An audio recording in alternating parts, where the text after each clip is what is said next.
Capítulo 9 da Lei de Igualdade.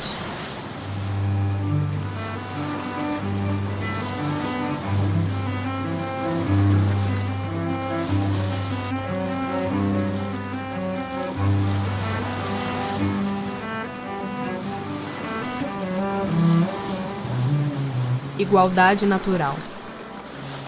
Perante Deus, são iguais todos os homens? Sim. Todos tendem para o mesmo fim, e Deus fez suas leis para todos. Dizes frequentemente: o sol, luz para todos. E enunciais assim uma verdade maior e mais geral do que pensais. Desigualdade das aptidões. Por que não outorgou Deus as mesmas aptidões a todos os homens? Deus criou iguais todos os espíritos, mas cada um destes vive há mais ou menos tempo e, consequentemente, tem feito maior ou menor soma de aquisições. A diferença entre eles está na diversidade dos graus da experiência alcançada e da vontade com que obram, vontade que é o livre-arbítrio. Daí o se aperfeiçoarem uns mais rapidamente do que outros, o que lhes dá aptidões diversas.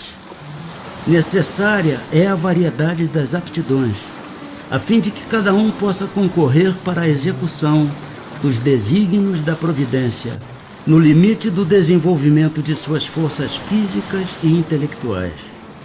O que um não faz, outro o fará. Assim é que cada qual tem o seu papel útil a desempenhar. Demais, sendo solidários entre si todos os mundos, necessário se torna que os habitantes dos mundos superiores, que na sua maioria foram criados antes do vosso, venham habitá-lo, para vos dar o exemplo. Passando de um mundo superior a outro inferior, conserva o espírito integralmente as faculdades adquiridas? Sim, já temos dito que o espírito que progrediu não retrocede. Poderá escolher no estado de espírito livre um invólucro mais grosseiro ou posição mais precária do que aquelas que já teve. Porém, tudo isso para lhe servir de ensinamento e ajudá-lo a progredir. Desigualdades sociais. É lei da natureza a desigualdade das condições sociais? Não. É obra do homem e não de Deus. Algum dia essa desigualdade desaparecerá? Eternas somente as leis de Deus o são. Não vês que dia a dia ela gradualmente se apaga? Desaparecerá quando o egoísmo e o orgulho deixarem de predominar. Restará apenas a desigualdade do merecimento. Dia virá em que os membros da grande família dos filhos de Deus deixarão de considerar-se como de sangue mais ou menos puro. Só o espírito é mais ou menos puro, e isso não depende da posição social. Que se deve pensar dos que abusam da superioridade de suas posições sociais para em proveito próprio oprimir os fracos? Merecem censura. Ai deles. Serão a seu turno oprimidos. Renascerão numa existência em que terão de sofrer tudo o que tiverem feito sofrer aos outros. Desigualdade das riquezas. A desigualdade das riquezas não se originará da das faculdades, em virtude da qual uns dispõem de mais meios de adquirir bens do que outros? Sim e não. Da velhacaria e do roubo. Que dizes? Mas a riqueza herdada, essa não é fruto de paixões mais. Que sabes a esse respeito? Busca a fonte de tal riqueza e verás que nem sempre é pura. Sabes porventura se não se originou de uma expoliação ou de uma injustiça? Mesmo, porém, sem falar da origem que pode ser má, acreditas que a cobiça da riqueza, ainda quando bem adquirida, os desejos secretos de possuí-la o mais depressa possível, sejam sentimentos louváveis?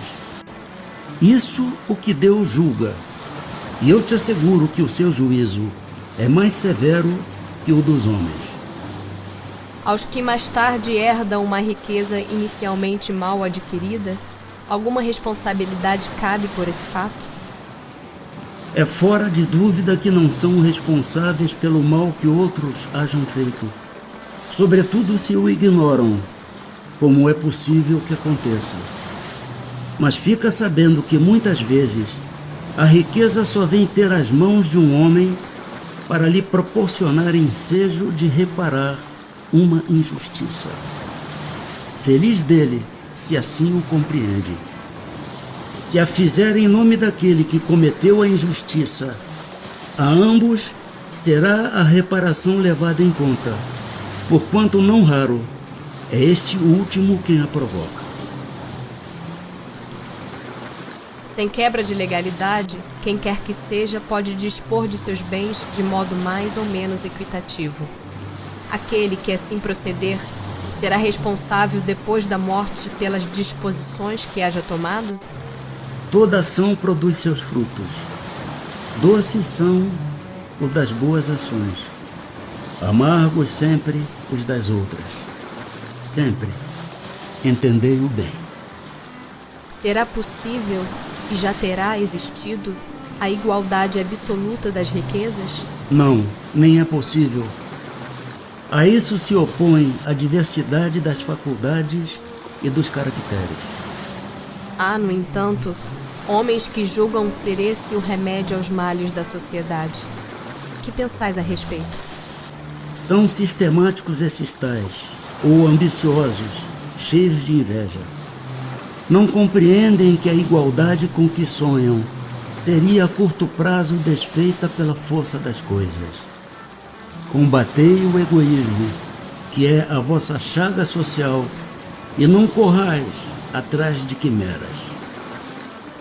Por não ser possível a igualdade das riquezas, o mesmo se dará com o bem-estar? Não. Mas o bem-estar é relativo e todos poderiam dele gozar, se entendessem convenientemente.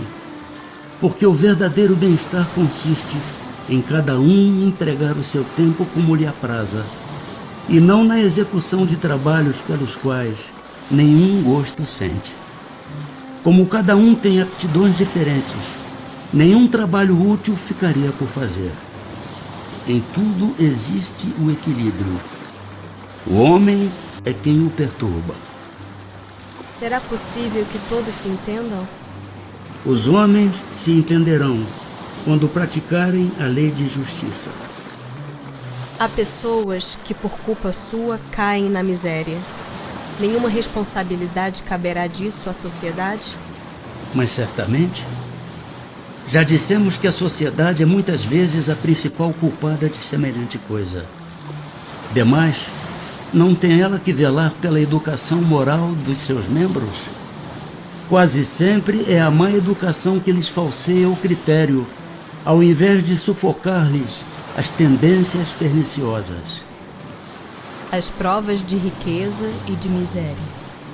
Por que Deus a uns concedeu as riquezas e o poder e a outros a miséria? Para experimentá-los de modos diferentes. Além disso, como sabeis, essas provas foram escolhidas pelos próprios espíritos, que nelas, entretanto, sucumbem com frequência. Qual das duas provas é mais terrível para o homem? A da desgraça ou a da riqueza? Tanto uma quanto outra. A miséria provoca as queixas contra a providência. A riqueza incita a todos os excessos. Estando o rico sujeito a maiores tentações, também não dispõe, por outro lado, de mais meios de fazer o bem?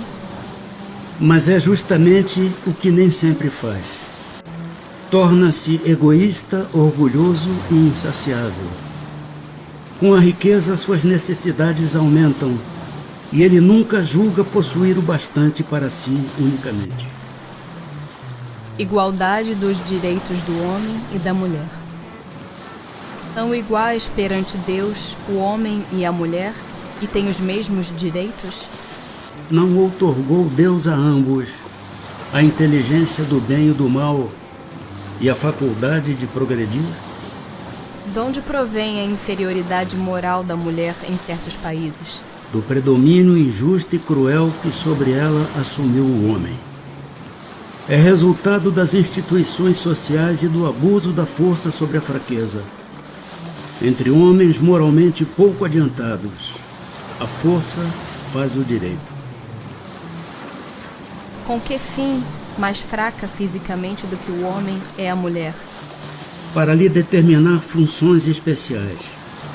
Ao homem, por ser o mais forte, os trabalhos rudes. À mulher, os trabalhos leves. A ambos o dever de se ajudarem mutuamente a suportar as provas de uma vida cheia de amargor. A fraqueza física da mulher não a coloca naturalmente sob a dependência do homem? Deus a uns deu a força para protegerem o fraco e não para o escravizarem. As funções a que a mulher é destinada pela natureza terão importância tão grande quanto as deferidas ao homem? Sim, maior até. É ela quem lhe dá as primeiras noções da vida. Sendo iguais perante a lei de Deus, devem os homens ser iguais também perante as leis humanas? O primeiro princípio de justiça é este: não façais aos outros o que não quererias que vos fizessem. Assim sendo, uma legislação, para ser perfeitamente justa, deve consagrar a igualdade dos direitos do homem e da mulher? Dos direitos, sim. Das funções, não. Preciso é que cada um esteja no lugar que lhe compete. Ocupe-se do exterior o homem e do interior a mulher, cada um de acordo com a sua aptidão. A lei humana, para ser equitativa, deve consagrar a igualdade dos direitos do homem e da mulher. Todo privilégio a um ou a outro concedido é contrário à justiça. A emancipação da mulher acompanha o progresso da civilização. Sua escravização marcha de par com a barbárie. Os sexos, além disso, só existem na organização física. Visto que os espíritos podem encarnar num e noutro sob esse aspecto, nenhuma diferença há entre eles. Devem, por consequência, gozar dos mesmos direitos. Igualdade perante o túmulo. Donde nasce o desejo que o homem sente de perpetuar sua memória por meio de monumentos fúnebres? Último ato de orgulho. Mas a suntuosidade dos monumentos fúnebres não é antes devida mais das vezes aos parentes do defunto, que lhe querem honrar a memória do que ao próprio defunto? Orgulho dos parentes, desejosos de se glorificarem a si mesmos. Oh, sim, nem sempre é pelo morto que se fazem todas essas demonstrações. Elas são feitas por amor próprio e para o mundo, bem como por ostentação de riqueza. Supões, porventura, que a lembrança de um ser querido dure menos no coração do pobre, que não lhe pode colocar sobre o túmulo senão uma singela flor? Supões que o mármore salva do esquecimento aquele que na terra foi inútil? Reprovais, então, de modo absoluto, a pompa dos funerais? Não. Quando se tenha em vista honrar a memória de um homem de bem, é justo e de bom exemplo.